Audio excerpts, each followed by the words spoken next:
Welcome to our Flutter tutorial. In this video, we're going to explore a dynamic and interactive widget that's perfect for adding actions to your app, the Floating Action Button or FAB. Understanding the Floating Action Button is essential for creating user-friendly and engaging Flutter apps. Let's dive in. First, let's define what a floating action button is.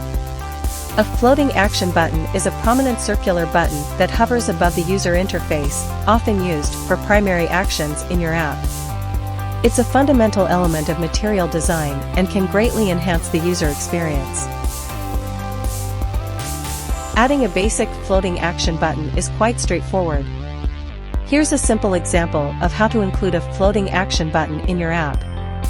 You set properties like onPressed to specify what happens when the button is tapped.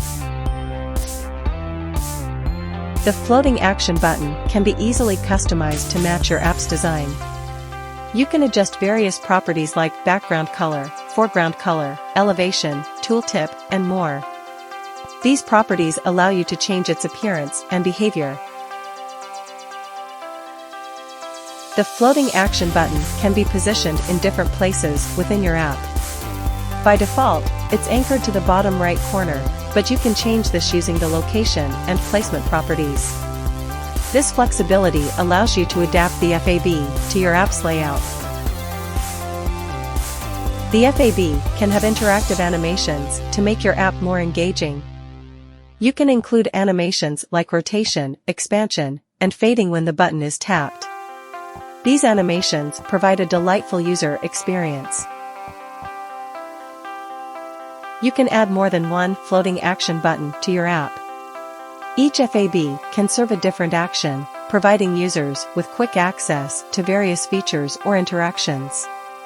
This is particularly useful for apps with multiple primary actions. FAB also comes in 3 different build-in sizes: extended, large, and small. In conclusion, the floating action button is a versatile and interactive widget for your Flutter app. It's a fantastic way to enhance user engagement, provide quick access to essential actions, and create a user-friendly experience. With this knowledge, you're well prepared to incorporate floating action buttons into your Flutter app and make it more dynamic and engaging. Thanks for watching. Don't forget to like, comment, and subscribe. Happy coding!